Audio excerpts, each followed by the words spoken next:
it's Trisha. Welcome back to my channel. Today I have a planner page to share with you that came together easily using some beautiful products from the stamp market. I'm working in my Archer and Olive A5 journal, and I thought I'd give you a little flip through to get started. This first page is just a reference page for me that I use to help me line up my columns. And I'm just getting started with an index, a monthly page for April, several different weekly pages. That was a birthday card list by month. I always have some notes in there, but this is what my planner is looking like so far.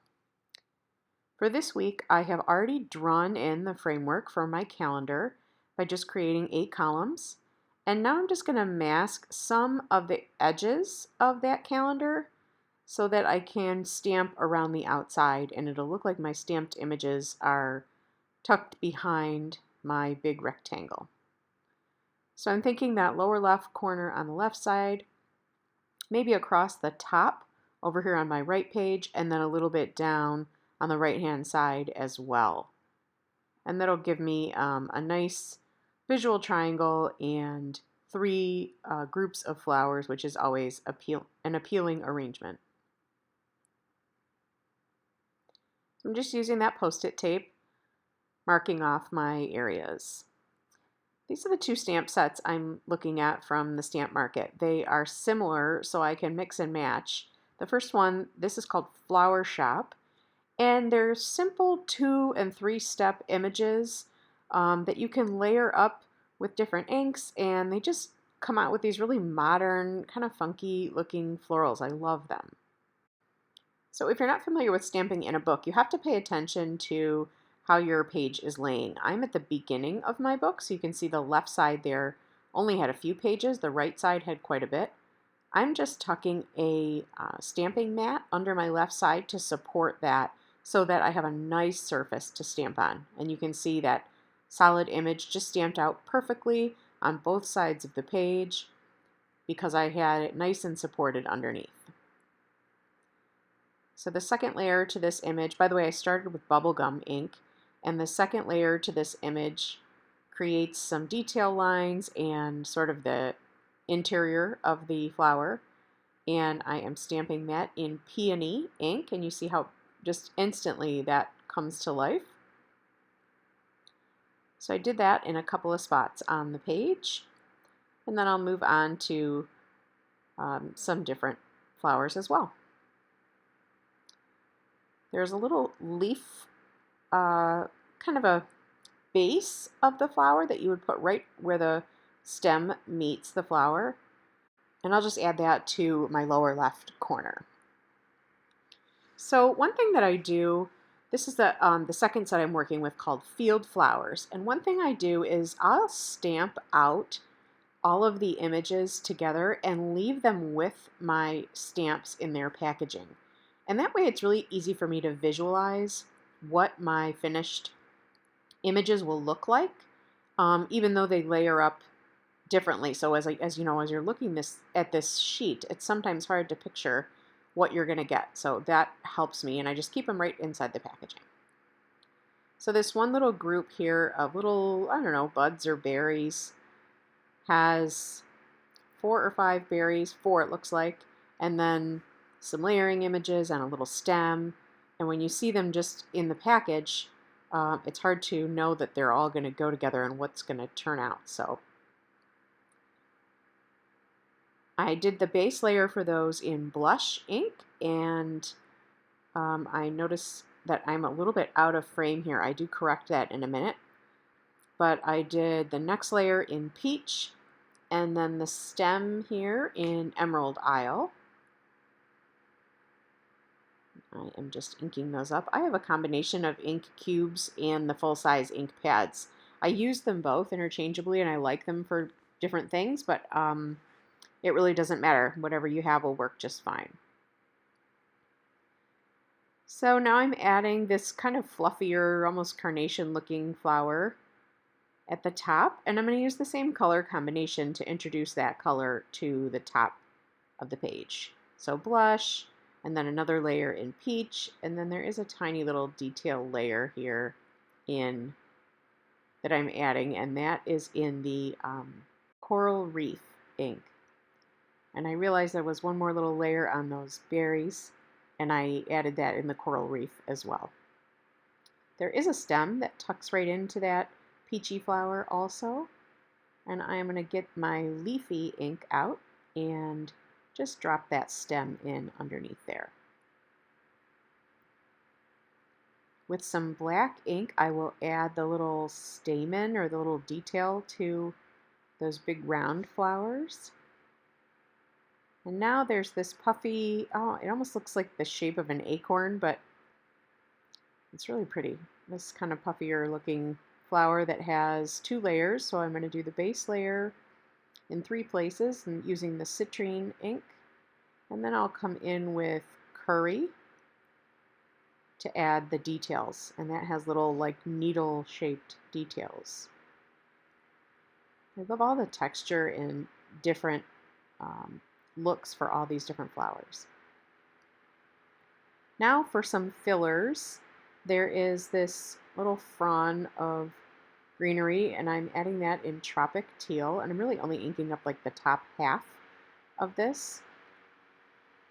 In fact, that one I had to wipe a little ink off the bottom because I just wanted the tip of it.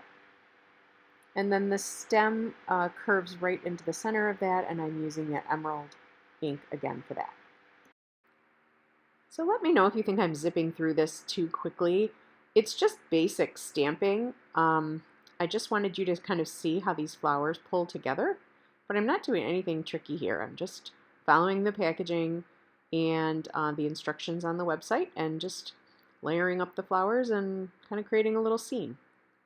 Here I'm using a leaf image, and I'm really just using like the top half of it to have little leaves poking out from the edges.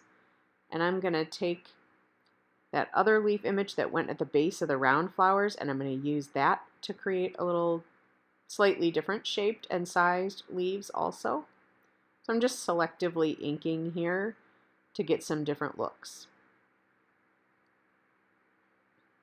I also think that when you're inking along a masked edge, I try to get as much crossing over between the mask and the inked area as possible, and it really defines that edge for you. Now I've taken one of the images from the stamp set that is intended to be the center of a flower, and I'm just using it on its own as a little filler flower. It's just a little, I don't know, puffball of a thing. And I'm using that in the bubblegum ink and then coming in with a little dot stamp and putting that in the center of those. So I just sort of made up my own flower. So I'm assessing my page here, and I'm feeling like I want just something more in that lower left, a little more weight down there. And I decided to completely repeat the peach flower that I have at the top of the page. All the same colors and same layers. And give me a little bit more peach down there. So it's blush, peach, and coral reef, layering up, and then a little leafy ink for the stem. So this is that little detail layer that is the coral reef, and now I've finished that up. For just a little bit more filler, I grabbed another flower center and popped in a little more citrine. And now the fun part, peeling back all of my masking paper or masking tape and giving me the nice clean edges. For a little detail, I'm taking a black pigment pen and just adding some little dots to the center of the flowers in some places. That ties the black stamen that I stamped on those coral colored flowers in with the rest of the group, and it also ties into my black grid background. For my dates, I pulled out the This Life stamp set. I love these big chunky numerals with the serif, and I decided to put these like right smack dab in the middle of my columns. If I use a nice light ink, then those are visible, but I can still write right over the top of them, so I'm using blush ink and I'm just stamping them right across the middle. I'll continue from my far left column is Monday, and I'll get all the way over to the second to the right column, which is Sunday, And then my furthest right column is just a to-do list for me. I'm separating the word this from the stamp that says this life. And I'm going to use that at the top of my to-do column. Kind of like, hey, do this. Do this week. That'll be my reminder. I have this stamp set that's called Month to Month, also from Stamp Market. It comes with matching dies, which I think would be really great for scrapbooking and pocket pages. But today I'm just going to use the May stamp, and I'm going to tuck it right up here with my flowers, kind of towards the center of my top page. Now I want to write in my days of the week, so I'll use my pigment liner again and just my own handwriting and write that in neatly across the top of all of my columns. And for a finishing touch, I wanted to add just a little bit of the Miss Modern Rainbow Washi. And I wasn't sure exactly where I wanted that. You could see me fiddling around with it, and I decided that I didn't want to interfere with any of that white space I had left. So again, I tucked them in very close to my stamped clusters.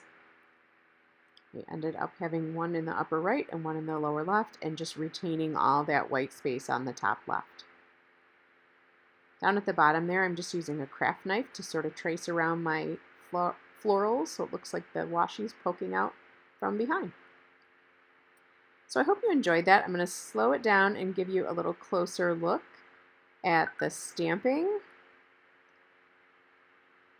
and all those fun wildflower looking images with a modern twist from the Flower Shop and Field Flowers stamp sets, which I just love. Thank you so much for stopping by today. I hope you liked this simple project. This is so easy. Anybody could do this to create a calendar for their week. And as I always say, this is fun because I get to look at it all week long as I build my schedule. If you like this video, please consider subscribing to my channel and checking out some of my other videos, and I hope to see you back real soon.